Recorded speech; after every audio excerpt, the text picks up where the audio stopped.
গত 16 বছরে ফ্যাসিবাদ বিরোধী আন্দোলনে যশোরের ছাত্র সমাজ, বিশেষ করে ছাত্র দলের নেতা কর্মীরা যে নিরবিচ্ছিন্ন রাজপথে তাদের অবস্থান ধরে রেখেছে এবং এই অবস্থান ধরে রাখবার ক্ষেত্রে তারা হাজারো মামলা, বারংবার কারাগার প্রদক্ষিণ করবার পরেও, শারীরিক নির্যাতন সহ্য করবার পরেও তারা এক বিন্দু রাজপথ ছেড়ে যায়নি।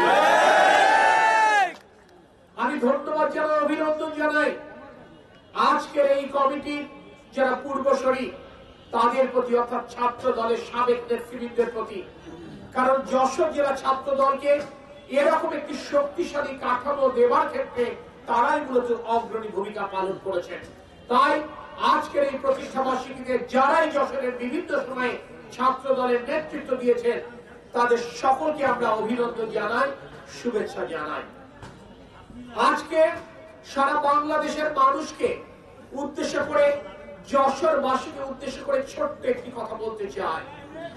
আপনারা আমার এই ছাত্র দলের ভাইদের লড়াইটি দেখেছেন, আপনারা আমার এই ছাত্র দলের ভাইদের সংগ্রামটি দেখেছেন, আপনারা হয়তো আমার এই ছাত্র দলের ভাইদের কারা নির্যাতন কিংবা মিথ্যা মামলায় জর্জরিত হবার কথা শুনেছেন কিংবা পত্রিকায় পড়েছেন, কিন্তু যেটি আপনারা অনুধাবন করেননি, এই ছাত্র সমাজ তিনটি প্রজন্ম গত 16 বছর যাবৎ তাদের জীবন জীবিকাকে তারা তুচ্ছ জ্ঞান করে, তাদের ক্যারিয়ারকে বিসর্জন দিয়ে, তাদের বাবা মার স্বপ্নকে তুচ্ছ করে আজকে সারা বাংলাদেশের মানুষের গণতান্ত্রিক অধিকার ফিরিয়ে আনবার জন্য তারা রাজপথে লড়াই করছে। যখন অন্য ছাত্র সংগঠন নিজেদের ক্যারিয়ারের জন্য তারা প্রকাশ্যে ছাত্র রাজনীতি না করে তারা অন্য ছাত্র সংগঠনের লেজুর ভিত্তি করে নিজের রাজনৈতিক পরিচয় গোপন করে শিক্ষা জীবন শেষ করে তারা বিভিন্ন সরকারি চাকুরিতে অবস্থান করে দিয়েছে, তখন আমার এই ছাত্র দল নিজের পরিচয়ে দেবার ক্ষেত্রে ঝুঁকিটুকু নেবার পরেও তারা বৃহত্তর স্বার্থে তারা রাজপথে সক্রিয়। আজকের যারা ছাত্র দলের নেতৃত্ব দিচ্ছেন যশোর কিংবা সারা বাংলাদেশে, মনে রাখতে হবে তারা জিয়াউর রহমানের আদর্শের সৈনিক, মনে রাখতে হবে তারা তারেক রহমানের কর্মী। শুধুমাত্র তারা যদি এই ছাত্র রাজনীতিতে সময় না দিয়ে পড়ালেখায় সময় দিত, সরকারি চাকুরিতে প্রবেশের জন্য যদি তারা সময় দিত, আমি বিশ্বাস করি এরা সকলেই সম্মানজনক চাকরি খুঁজে নেবার যোগ্যতা রাখে। কিন্তু নিজের ভবিষ্যতের কথা না ভেবে তারা বাংলাদেশের মানুষের ভবিষ্যতের কথা ভেবেছে। কারণ তাদের হৃদয়ে জিয়াউর রহমান আদর্শে প্রথিত, যে আদর্শ বলে ব্যক্তির চাইতে দল বড়, দলের চাইতে দেশ বড়। এই ছাত্র সমাজ, এই ছাত্র দল এই নিরবিচ্ছিন্ন আন্দোলন করতে গিয়ে শত সহস্র তাদের সহকর্মীকে হারিয়েছে। আমার যশোরে কবির হোসেন পলাশ, আমার ছাত্র দলের ভাই, সে নির্মম খুনের শিকার হয়েছে। আজকে শহীদ মাসুদুজ্জামানের রক্ত স্নাত পথ দিয়ে ওই স্বৈরাচারী এরশাদ বিরোধী আন্দোলনে আমরা চূড়ান্ত বিজয় অর্জন করেছিলাম এই যশোরে।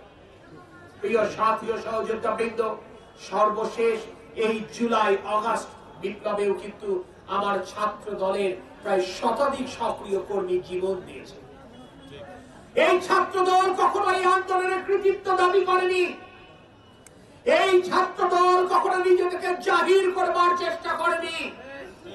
এই ছাত্র দলের একটি স্বপ্ন ছিল, যাতে করে মেধার ভিত্তিতে প্রতিটি জায়গায় কর্মক্ষেত্রে ছাত্র সমাজ প্রবেশ করতে পারে।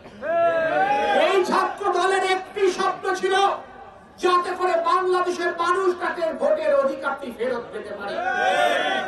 যে সময় প্রেয়সীর হাত ধরে ক্যাম্পাসে হাঁটবার কথা, সেই সময় আমার ছাত্র দলের ভাইরা কর্মীর সাথে কাঁধে কাঁধ মিলিয়ে রাজপথ প্রকম্পিত। তাই এই ছাত্র দলের অবদান গণতন্ত্র পুনরুদ্ধারের এই লড়াই যদি আমরা অস্বীকার করি, আমরা অকৃতজ্ঞ হয়ে যাব।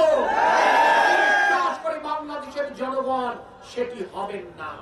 তাই ছাত্র দলের এই গৌরবর্জন অতীতকে আমরা সশস্ত্র চিত্তে আমরা বরাবরই স্মরণ করেছি, স্মরণ করব। কিন্তু প্রিয় ছাত্র ভাইরা, তোমাদেরকে মনে রাখতে হবে, যেই স্বপ্ন নিয়ে তোমরা 16 বছর রাজপথে আন্দোলন করেছ, যেই স্বপ্ন বাস্তবায়ন করবার জন্য তোমরা তোমাদের ক্যারিয়ার বিসর্জন দিয়েছ, যেই স্বপ্ন বাস্তবায়ন করবার জন্য তোমরা তোমাদের পিতামাতার স্বপ্নকে তুচ্ছ জ্ঞান করেছ, সেই স্বপ্ন কিন্তু আজ আমরা পূরণ করতে পারিনি। অর্থাৎ আজও গণতান্ত্রিক বাংলাদেশ কিন্তু বিনির্মাণ করতে পারিনি। গণতন্ত্র পুনরুদ্ধারের লড়াইয়ের গুরুত্বপূর্ণ ধাপটি মাত্র আমরা অতিক্রম করেছি, সেটি হচ্ছে তোমাদের নেতৃত্বে আমরা ফ্যাসিবাদ স্বৈর শাসক শেখ হাসিনার পতন ঘটিয়েছি। কিন্তু আজও একটি গণতান্ত্রিক সরকার বাংলাদেশে পুনঃপ্রতিষ্ঠা লাভ করেনি। তাই তোমাদেরকে গত 16 বছর যেমন সতর্ক দৃষ্টি রেখেছিলে, গত 16 বছর যেমন রাজপথে সক্রিয় ছিলে, আমি মনে করি আগামী দিনে যতদিন পর্যন্ত না একটি সুষ্ঠু নির্বাচনী ব্যবস্থা ফেরত না আসে, যতদিন পর্যন্ত একটি সুষ্ঠু নির্বাচনী ব্যবস্থার মাধ্যমে বাংলাদেশের জনগণ তাদের পছন্দের প্রার্থীকে বেছে নিতে না পারে, যতদিন পর্যন্ত এই নির্বাচনী ব্যবস্থার মাধ্যমে জনগণের সরকার পুনঃপ্রতিষ্ঠা লাভ না করে, ততদিন তোমাদেরকে আরো কিছুটা দিন অপেক্ষা করতে হবে, ধৈর্য ধারণ করতে হবে এবং রাজপথ আঁকড়ে ধরে রাখতে হবে। বিগত 16 বছর আমরা দেখেছি ছাত্রলীগ কিভাবে ক্যাম্পাসে অস্ত্রের ঝনঝনানি করেছে। আমরা দেখেছি বিগত 16 বছর কিভাবে ছাত্রলীগের আগে প্রতিনিয়ত আমার ছাত্র বোনরা লাঞ্ছিত হয়েছে। আমি বিশ্বাস করি আমার ছাত্র দল একটি অনুকূল পরিবেশ তৈরি করবার জন্য সকল ক্যাম্পাসে দায়িত্বশীল ভূমিকা পালন করবে, যাতে করে সকল ছাত্র ছাত্রী রাজনীতি করুক আর না করুক, ছাত্র দল করুক আর না করুক, তারা যেন নিরাপদে ক্যাম্পাসে থাকতে পারে, তারা যেন নিরাপদে পড়ালেখা শেষ করতে পারে এবং ছাত্র শিক্ষকের সম্পর্ক যেন সুস্থ স্বাভাবিক থাকে, সেই ব্যাপারে তোমরা গুরুত্বপূর্ণ ভূমিকা পালন করবে আমি বিশ্বাস করি। ছাত্র সমাজের ন্যায় সঙ্গত দাবি আদায়ের যে কোনো আন্দোলনে তোমরা প্রথম কাতারে থাকবে আমি বিশ্বাস করি। ব্যক্ত করে আমি আমার বক্তব্য শেষ করছি।